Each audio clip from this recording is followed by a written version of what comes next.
This is The Dig on the Huskers Radio Network podcast. Powered by Emeritus.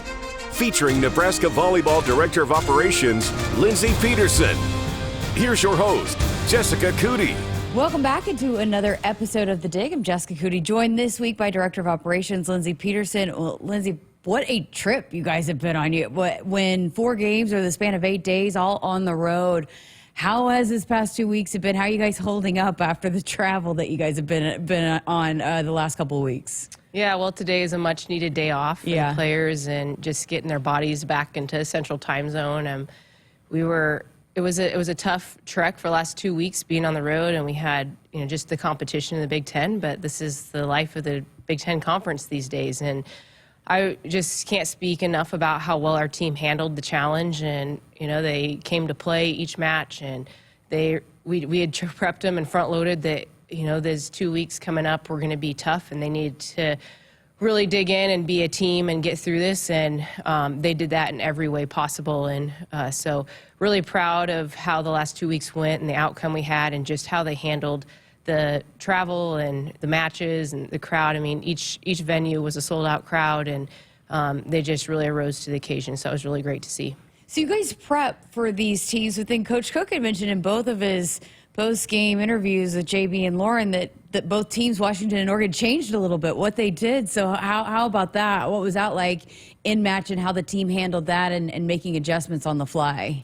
Yeah, both teams came out with running different lineups and a little different system than what we had anticipated. I mean, we prepped for what we see them doing, up to those several matches before we played. We knew Washington had a couple injuries they might be dealing with, so we really were unsure of what their lineup was going to look like. So we were prepping for several different hitters. You can't really prep for what you're going to see rotation-wise, but you can just prep on the hitter tendencies, and then hopefully you're prepared for when that lineup does come out. And really the key for our team was just you got to be willing, be able to adjust. And Jalen did a great job keeping the hitters and blockers informed on the changes in their lineup and what to expect in each rotation. And it took us a few points for each match just to get used to it and figure out those adjustments. But really credit the team for making those and settling down, and then really focusing on our side of the net and still playing Nebraska volleyball. We can't control what's going on that side, and we really stress that our focus needs to be our side of the net, and then we'll adjust to what the other side does, and they did a great job of handling that. Do you feel like it speaks to maybe the maturity and experience now, even though I know you still have some young players, but those freshmen are now sophomores and just have been through this and maybe can handle those quicker adjustments in these types of situations? Absolutely. I think, obviously the maturity and just a lot of our players are just that calm presence on the court. They don't let it get rattled. They have a great mindset of next point mentality. So understanding, when the home team gets up and the crowd's going nuts, not letting them focus on the last play or letting that affect how they compete or play.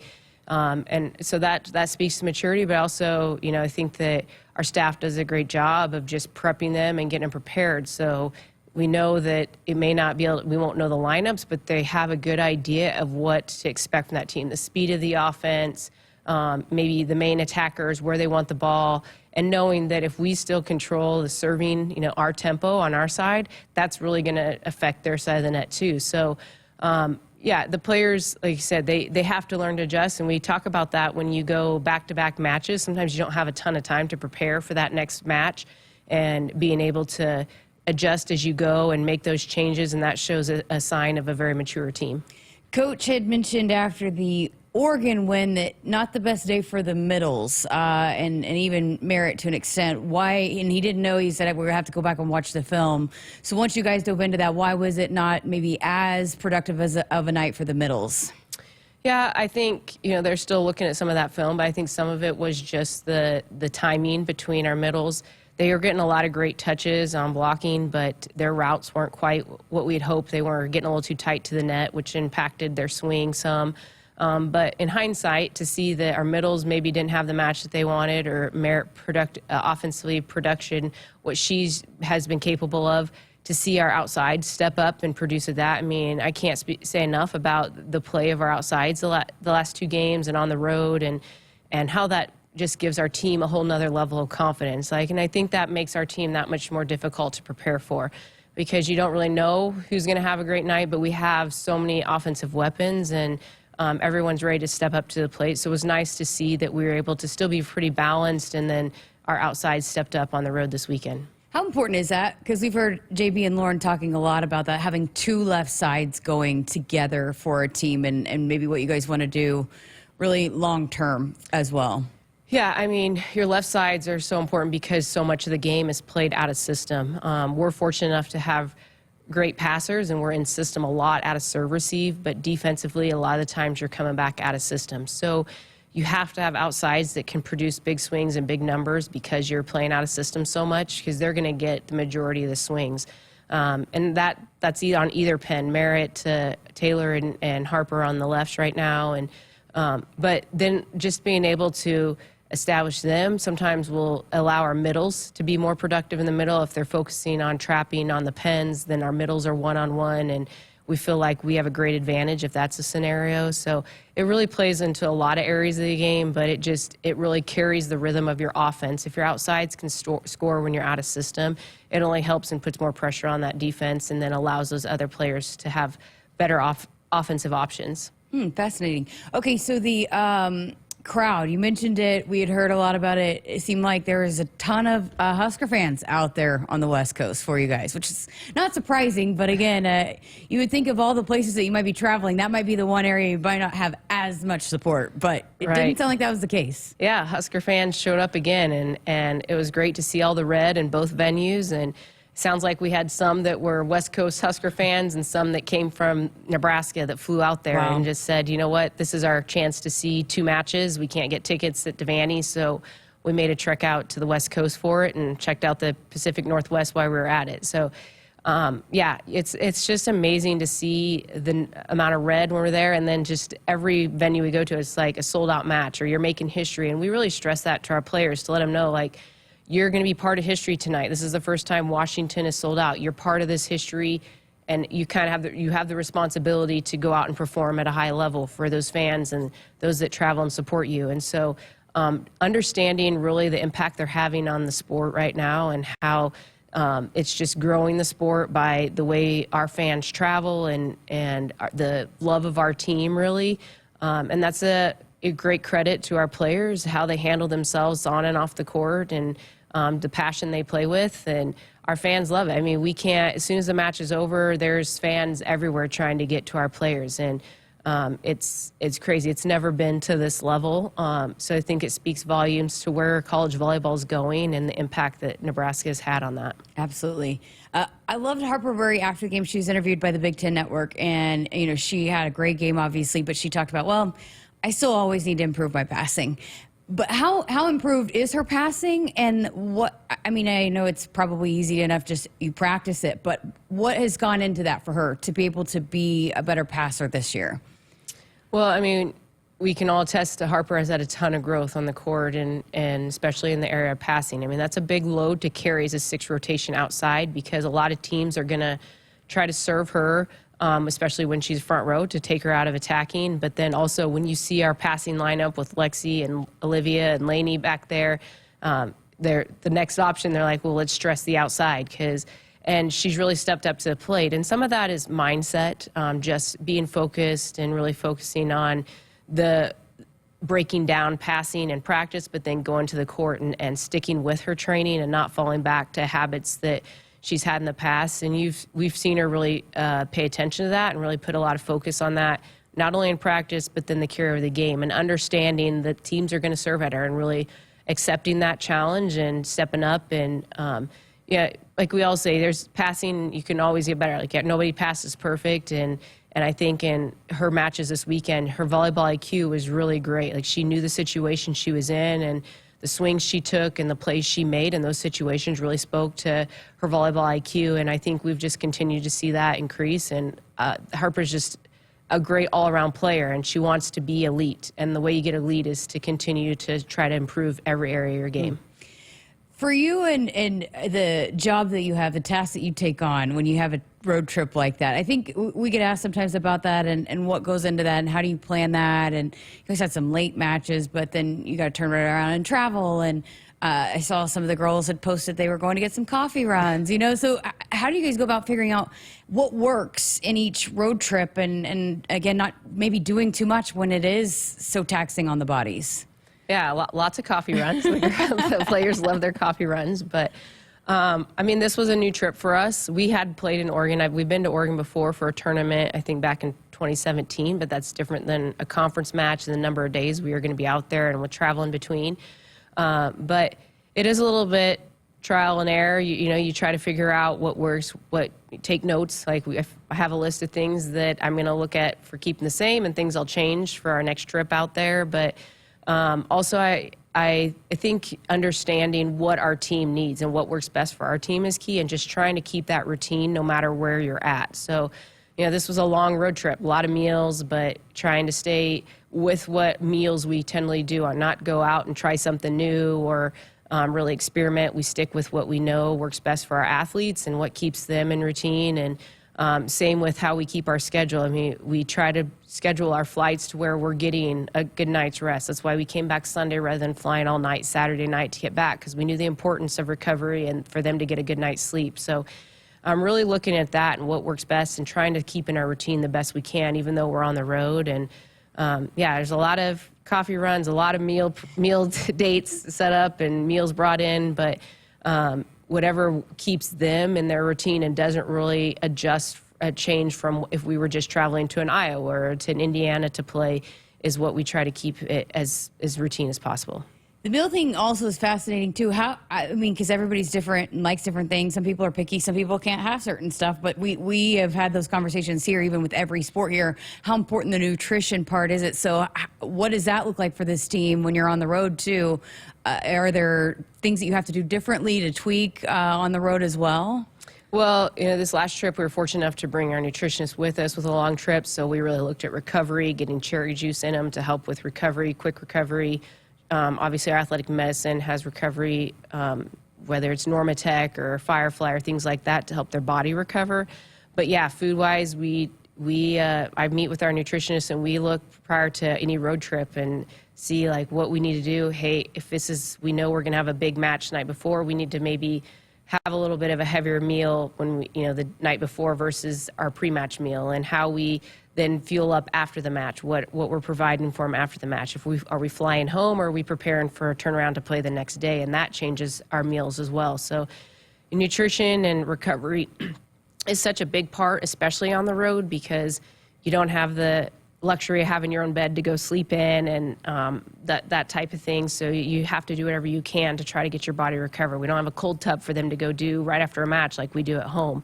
So other methods are put into place, and our team has really bought into that and is focused on that, and they know the steps they have to do and what works best for them individually. It's not the same cookie cutter plan for everybody, and we do have to tweak needs food-wise or recovery-wise for each one, and that's just something that we work on prior to our trip to make sure everyone's set up for the best successful trip. Didn't Coach Cook do the same meal though every time? Yeah. Pretty much. He doesn't change too much. Like I can pretty much pick his meal every time without asking. He's not one you have to really. Not one I usually worry about. I know there's a short list of things that he's going to eat, and I usually stick to those. How are the bodies? How physically? How is this team right now? It's been such a tough stretch.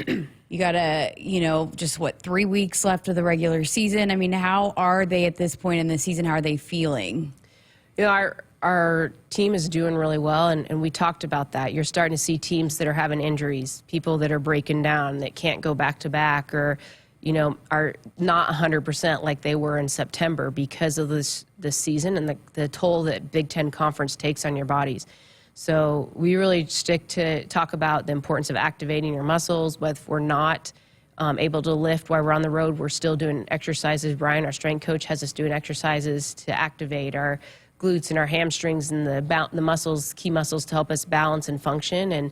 And so we really take put a lot of emphasis on that and our lifting during season to make sure we're maintaining strength and not allowing our bodies to break down. And we do that in several ways. We're watching the workload we put them through on practice. We get a feel for how they're doing each morning to understand how we can attack practice that day and make sure that we're giving their body what they need. So when we step on the court on whatever day it is, Thursday, Friday, Saturday, Sunday, that they're at their best level, and those other days in between, we work to make sure that happens.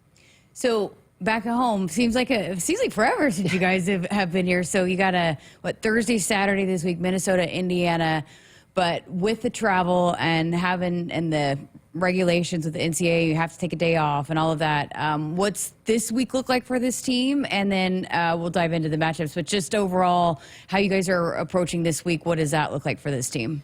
Yeah, well, today's focus is really recovery, movement and recovery. So they all know their schedules, their plans that they have to stick to today to make sure that they can come in tomorrow and be ready to go practice-wise.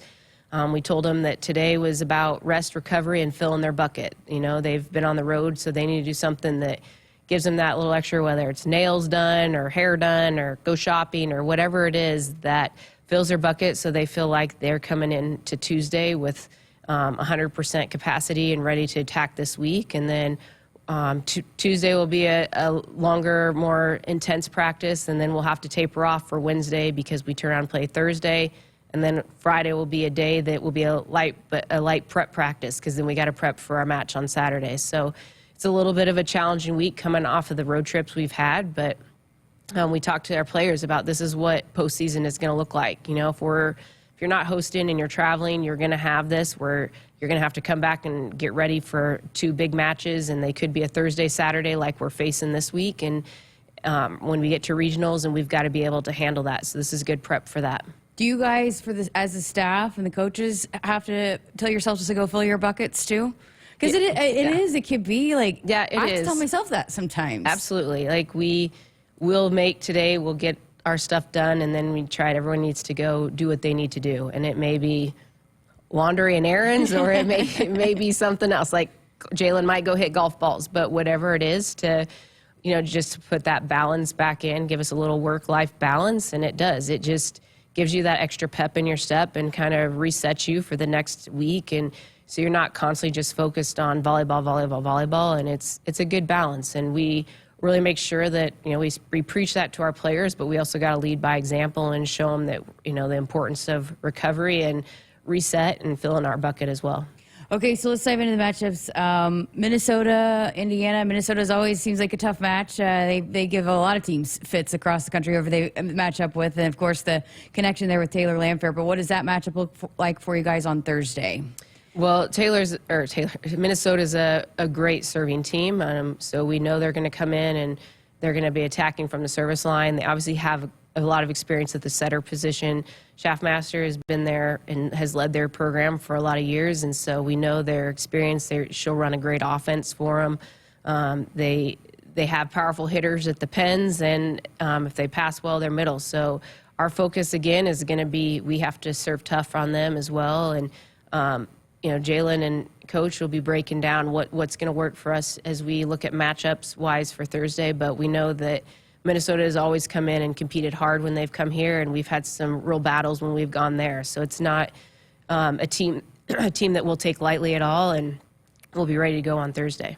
And you actually don't have to do the back-to-back this week. So you got the Saturday night with Indiana. What does that look like, and what's the keys there in the matchup against the Hoosiers? Indiana has had some tough losses, but they're a team that has continued to get better each year. They have a great setter. They have they also have a great jump server. She's a great jump server and has made a lot of runs when she's at the service line. So it's a different style. Once again, like our matchup against Minnesota versus Indiana, it's going to be a different look, and our players are going to have to make those adjustments just with the style of play that they have. And then that's where we really come back to making sure we maintain Nebraska volleyball, because we can't control the other side of the net, what they are running, and we've seen some different players, attackers getting playing time for both teams. So understanding what lineups we might prepare for may not be the lineups we see this weekend, but being able to come out and perform at a high level Thursday and then come back and do the same thing on Saturday. And like I had mentioned, that mirrors what a regional would look like. And so this is just great preparation for us as we're getting near the postseason, and helps our players understand the mentality they have to have as we get down the road here in the season. How excited are you guys to be back in the Bob? And to sleep in your own beds. Yeah, and sleep in our own beds, and it'll be nice. But to be home. We talked to the seniors. We said, you guys have 3 matches left, and 2 of them are this weekend. It's crazy to think of that. I mean, I think you ask all of them, can you believe that you're talking about your last 3 regular season matches at the Bob, and they can't believe how fast it's gone. And I say the same, like even this year, to think that that's all we have left here is crazy. But we always like to make the most and take advantage of being at home and know the crowd is always on our side, and we use that to our advantage as well. Best of luck. Thanks so much for your time. I know this has been a crazy stretch, so I appreciate you guys, or you spending some time with us and finding some time, because I know it's not easy this time of year, so thank you for being here. Thank you. And Lindsay Peterson with us on this week's episode. The Dig is powered by Emeritus. Emeritus is proud to power this podcast and all of Husker women's sports. Thanks for listening and watching. And as always, make sure you subscribe and like wherever you listen. Never miss an episode right here on the Huskers Radio Network podcast.